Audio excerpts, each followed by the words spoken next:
大家好，我是躺平叔，带来的真正的中国。今天是2024年12月17号。这一期咱们聊一篇报道最近有很多媒体在报道说，河北一企业家遭遇近海捕捞，家人称公司账上10.9亿现金裸获。这个新闻也很有意思咱们最近聊的比较多的叫远洋捕捞。什么叫远洋捕捞？就是跨省办案，很多都跟经济相挂钩，对吧？千里迢迢去抓捕，然后冻结账户，都是因为缺钱。结果这两天也有媒体报道说，河北的一个企业家他遭遇的是近海捕捞。家人说为什么遭此横祸呢？就是因为公司账上有10.9亿现金，让人眼红。我们看看这个媒体它是怎么报道的，它是什么样一个故事11月4日起，河北唐山迁安市民营企业家杨立国等20人涉黑案，在由石家庄市鹿泉区国山宾馆南会议。这个河北迁安迁安的板栗不错，我有印象，在北京好多地方卖那个迁安板栗。它是在这个国山宾馆南会议楼临时改建的审判庭公开审理这个涉黑案。在这个庭审中包括1号被告人物杨立国等在内多名被告人当庭控诉，只居期间有遭到办案人员刑讯逼供和人格侮辱。你看看，昨天咱们介绍了内蒙古的警方叫呼伦贝尔警方跑到北京朝阳远洋捕捞，检察院不予批捕，结果警方给他指定监视居住，最后出了命案。这儿又来一个指定监视居住。这些被告人当庭控诉，在这个只居期间遭到刑讯逼供和人格侮辱。怎么侮辱的呢？他说，先让看色情视频，然后强迫脱裤子，被用脚踩在脸上，强迫其唱征服，被强迫一边学鸭子走路一边唱我是一只公鸭子，要找一只母鸭子等。这个确实花样翻新媒体报道说，此案中杨立国名下企业仅被查封的现金就超过10亿元。其家人认为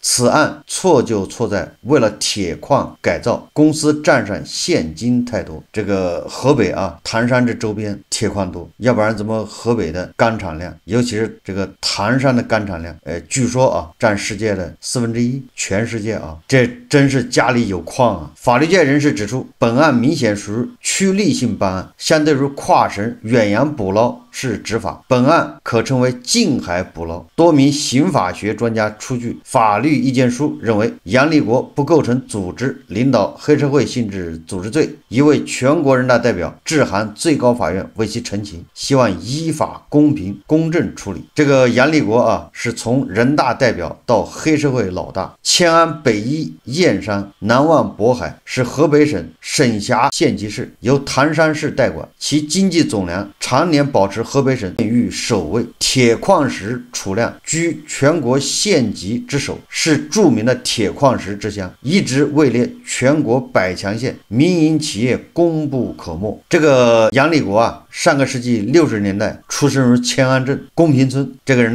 做过裁缝，做过瓦工。1988年开始兴办事业，1998年获得迁安市赵店子镇叫腾龙铁矿承包经营权。2024年收购秦皇岛市卢龙县新兴矿业有限公司，叫卢龙铁矿，也是搞铁矿的目前杨立国实控企业11家，涉及矿山、房地产、酒店、物业等行业。截至2022年底，企业和个人累计缴纳税款18.29亿元，为公益慈善事业捐款403万元。杨立国曾多次当选迁安市人大代表、人大常委和迁安市工商联副主席，并连续多年被评为迁安市、唐山市劳动模范。在2023年2月16日，杨立国突因涉黑被石家庄市公安局鹿泉分局刑拘，被查封、扣押、冻结资产包包括资金10.9亿元，房产104套，车辆8台。杨立国涉黑案历经2次移送起诉、2次退回补充侦查、3次延长审查起诉期限，于2024年11月4日一审开庭审理。这个石家庄市鹿泉区检察院指控为赚取铁矿经营权。1998年下半年，杨立国通过张爱民，这个人已经死了啊，王江招募大量社会闲散人员，采取各种暴力、软暴力手段，陆续威胁、逼迫戴树军等天安市齐格寺铁矿承包经营权转让给自己，这是强买强卖嘛？以其为首的黑社会性质组织初步形成。为维护和扩大组织利益，杨立国先后招募了孙九力、李向东、朱全玉、陈文雄加入护矿队，在迁安实施了非法拘禁、寻衅滋事等多起违法犯罪活动。这个起诉书称啊，杨立国收购卢龙铁矿后，经营期间因采矿问题，刘金涛发生矛盾，受益陈文雄等人招募大量社会闲散人员，充实到护矿队。2006年8月5日，双方纠集人员在卢龙铁矿发生持械斗殴，造成一人重伤、一人轻伤的严重后果。这个鹿泉区检察院认为啊，杨立国黑社会性质犯罪组织自成立以来，共实施犯罪活动12起，违法活动4起，涉及寻衅滋事、聚众斗殴、非法拘禁、故意伤害等罪名，应当以组织领导黑社会性质组织罪、寻衅滋事罪、故意伤害罪、非法拘禁罪4个罪名追究杨立国的刑事责任。从这个检察院的说法来看啊，似乎没什么问题。我不清楚这个杨立国到底什么人啊，我只是从这个检察院的说法，按照这个时代的脉络啊，就是1998年，当时社会是什么个社会啊？2006年，当时社会是什么社会啊？我们再想象一下，很多年前重庆啊，那个什么流汗、什么工钢模，大家仔细去查一查啊，那性质都是差不多啊，搞运输、开矿、开窑厂，多多少少都涉黑啊。但是这个杨立国具体什么情况我不清楚，我说那个时代大家都清楚。我们再看报道是怎么说的啊？他说，警方发现账上现金超10亿后被立案。杨立国的家人称啊，说杨立国涉黑案来源于曾九力等人系列案件。2018年，杨立国的前员工朱全玉到柬埔寨谋生，2022年因涉嫌违法被福建警方拘留，卷交给河北警方侦查。侦查过程中，朱全玉供述了2006年前后在杨立国所属铁矿打架斗殴的事情，进而牵出2004年之前保安队的负责人孙九力。2022年6月20日，河北省公安厅指定石家庄市公安局管辖孙九力等人系列案件。同年10月30日，石家庄公安局以620专案的名义将该案再次指定给鹿泉公安分局管辖。那按照这个警方的说法，那就是杨立国的前员工啊，在柬埔寨犯事了，然后被福建警方给抓了，作为重大线索转交给河北警方。这河北警方在侦查过程中啊，发现这个案子越来越大，牵扯到保安队的队长孙九力。2022年还是疫情期间啊，这个河北警方就成立专案组。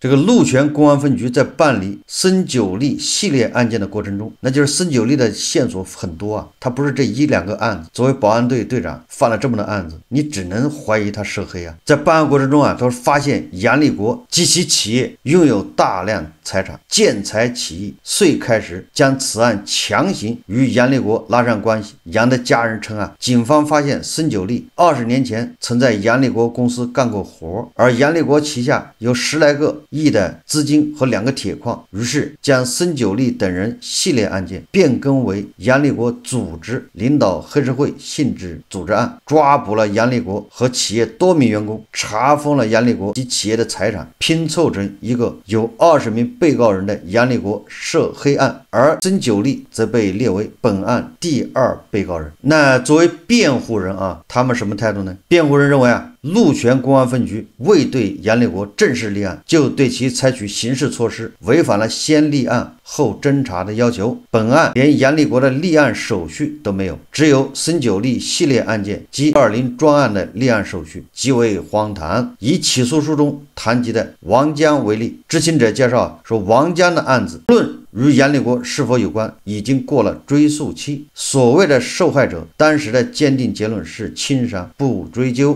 重伤是2022年立案后重新鉴定的，并非案发时的2006年鉴定，而最新的鉴定只用了3天时间的结果。这个辩护人的这个辩护意见也得勉强，为什么呢？这我个人认为啊，说这个王江的案子过了追诉期，那就是意味着王江这个案子可能存在涉黑，只是过了追诉期，那就是涉黑的这个事实是有，你不能排除啊。然后又说受害者煽情鉴定，当时鉴定是轻伤，2022年重新鉴定是重伤，这个还是要以鉴定结果为准。就是说2022年这份鉴定到底能不能站得住脚，就是不是反映了事实。如果反映事实，那就是重伤。当时的鉴定它不一定准呢，也不一定对啊，因为当时是迫于当时的社会环境和压力，有的人被打了，有的人受伤了，他不敢主张。当时是什么法治环境啊？所以还是以事实为依据啊，对吧？以法律为准绳。我们接着往下看啊，他说啊，多名刑法专家论证认为，石家庄市鹿泉区既非犯罪行为发生地或结果地，也非杨立国居住地，无论法定管辖还是指定管辖都于法无据，该区司法机关对本案都不具备管辖权。这个我也觉得有问题。这个指定管辖呀，这是上级机关的权利啊。管辖权一役理解了啊，就是双方就是民事纠纷里面，原告被告可以就这个进行这个辩论。但是，一旦上级法院或者上级机关指定管辖，那你就没有这个对管辖权提异议的这种基础了。你就好比那个恒大吧，恒大所有的案子都指定到广州中院管辖，那你就这个你还能去告状是吗？你说广州中院管辖不对，他没有管辖权，因为这个我跟恒大之间的这个纠纷呢，明明是在安徽合肥，对吧？他项目也在合肥，他的分公司也是合肥的，跟广州一毛钱关系没有，我怎么打官司跑到广州去呢？这个就叫指定管辖呀。所以我觉得啊，这个杨立国他这个为他辩护的找的这些理由啊，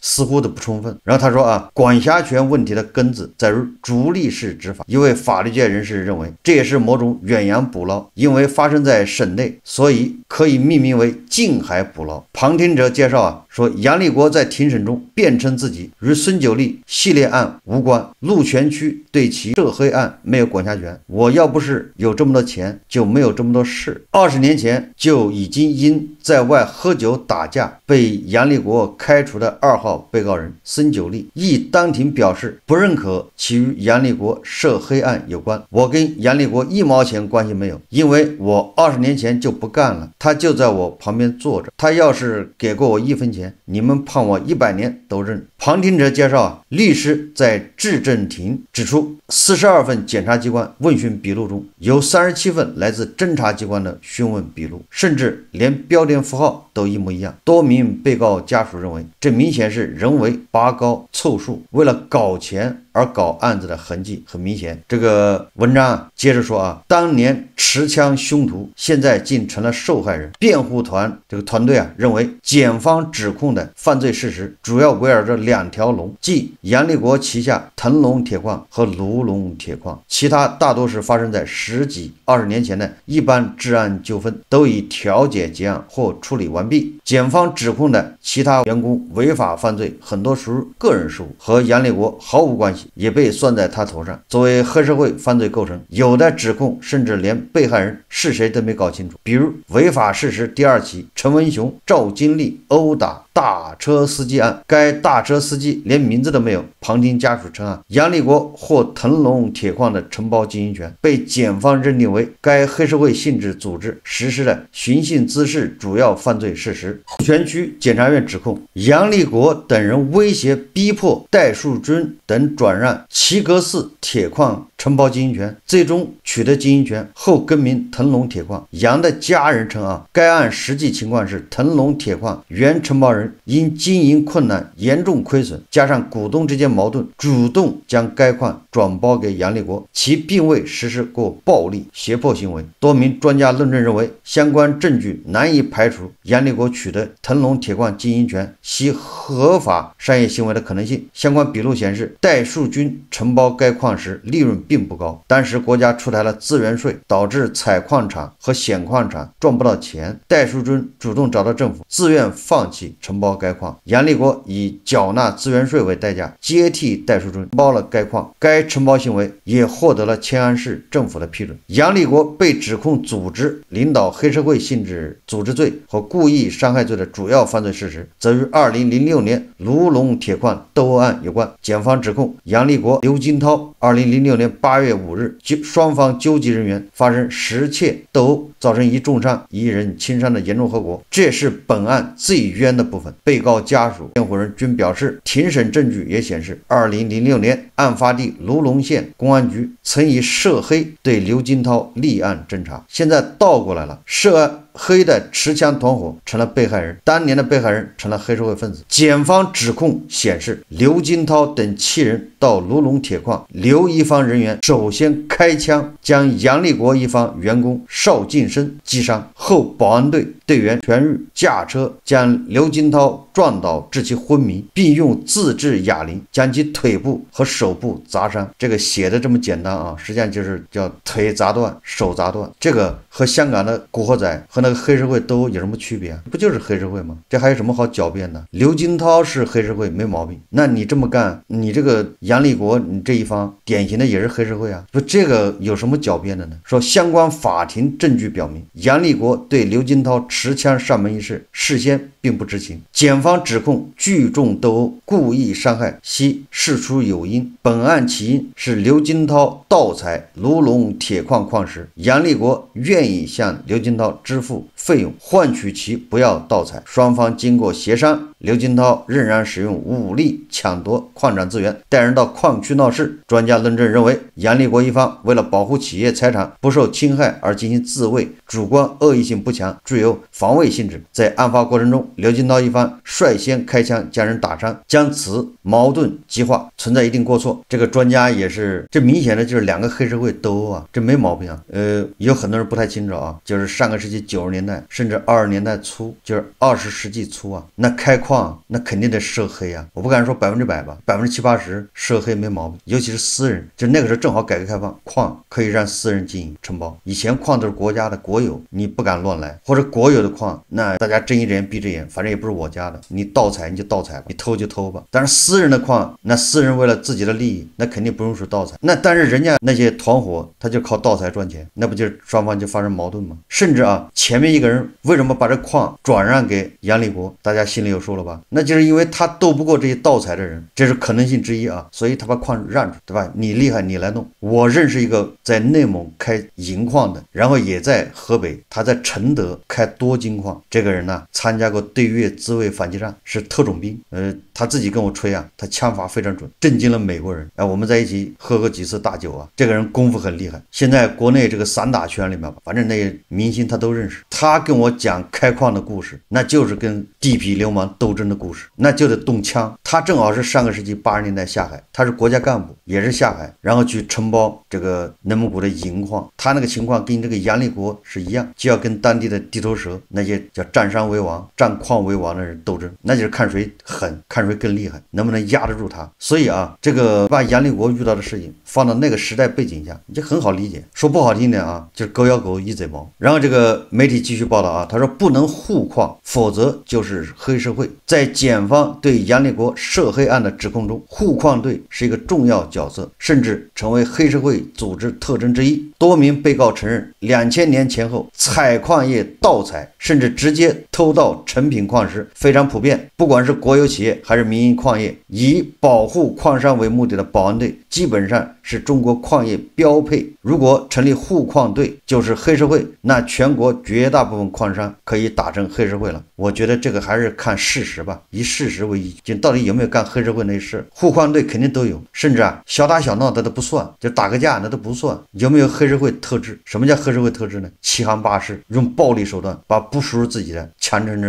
占成自己的，用暴力手段介入这种民事纠纷、双方的债务纠纷，对吧？这个是判定他是具不具备黑社会的一些重要依据啊。不能因为他成立互矿队你就说他是黑社会，那是不行。那个时候恐怕每个矿真的都有互矿队啊。有很多人不知道啊，过去你把矿开采了，你想拉出去你拉不了，因为你要从人家村里走，或者从人家村里面的地上走，那你就得交钱。你不交钱，老头老太太往路上一坐，你怎么办？找警察也没用，警察来了人家走了，那警察不能天天在那看着，警察一走人家老头老太太又在那路上一坐。因为我本人工作以前啊有一段时间跟采矿开矿有关系，所以我对这个猫腻啊知道的特别多。这里面你也可以说它非法，你也可以说它是迫不得已，这就是国情。我刚才说的那个老大哥啊，特种兵，他向我吹嘘的啊，怎么去拿下那个被地痞流氓霸占的银矿，就政府把那矿包给他，但政府不管，你自己去收拾去，对吧？他去人生地不熟，完了之后那矿实际上被那些盗采的地痞流氓地头蛇都在那盗采，正经的去的人，你有经营权的人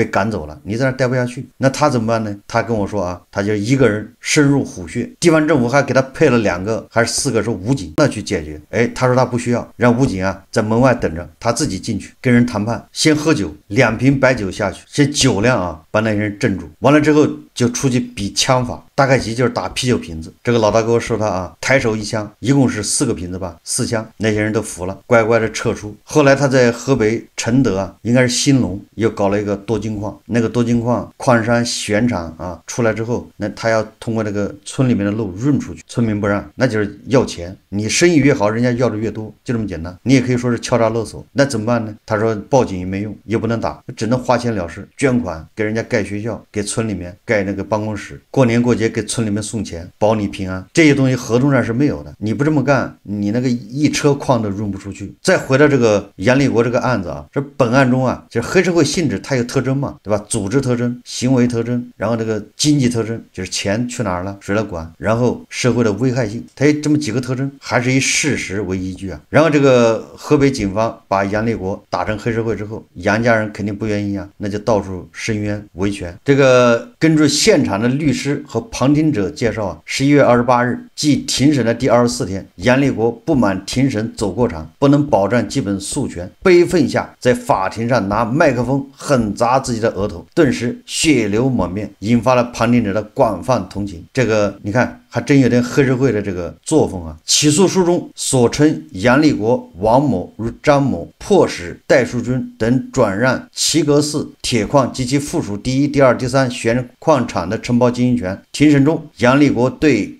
指控当庭予以否认，并多次请求法庭播放证人、被害人同步录音录像，但得到的却是公诉人与反对于合议庭的沉默。阎立国以手指灯发誓，如果我实施了这些行为，我全家不得好死，这赌咒发誓。阎立国辩护人指出，公诉人起诉书制作不规范，导致对阎立国涉嫌寻衅滋事指控不明。阎立国要求合议庭给出个说法。这个阎立国自己说啊，在侦查阶段受到不公，以为到了检察院能好一点，结果检察院制造假证据，包庇侦查机关的违法行为，又觉得到了法院能好一点，以为审判长会为被告人做主，结果多次要求法庭到实行宾馆去取证，去看看被告人遭受长达6个月变相肉刑的地方。合议庭不去，多次要求法庭播放同录，合议庭不播。开庭以来，对被告人及辩护人提出的问题一概不给解决，一直违法推进庭审。现在我再也不相信审判长，审判长直接把我判了吧。次日的庭审中，阎立国面前的话筒被牢牢地固定在约束椅上，汲取经验教训啊，这哥们老拿话筒砸自己啊，自残，所以把他话筒给固定了，然后麦克风与底座的连接处被黑色泡沫包裹着。一位辩护人称啊，他深深地体会到阎立国无助无奈以及公检法的无法无天，我也不知道用啥渠道能让中央政法委、公安部、最高检和最高法派人来石家庄市鹿泉区法院看看这个法庭是怎么审判这个扣押了10个亿的企业家阎立国案件的。然后这个实行宾馆的秘密，实行宾馆啊，就是公安机关指定居住的地方。然后这个阎立国说自己在实行宾馆遭到了非人的折磨，办案人员刑讯逼供。2024年12月14日，法庭宣布休庭，因本案复杂重大，将择期宣判。这个就是媒体报道的啊，叫近海捕捞，只因公司账上10.9亿现金裸获。因为这个案子没有判，根据这个媒体的报道啊，再结合咱们以前做矿的经验、所见所闻呢，亲身经历，再加上这个阎立国被指控那个主要的年代都是上个世纪，对吧？90年代到2000几年，就这么一段时间。我想啊，阎立国他是灰色地带，就是你说他涉黑，恐怕也有这种依据在里面。但是那个时候恐怕开矿的多多少少都涉黑，你要这么抓得完吗？第二个还是以事实为依据啊，就是说他强买，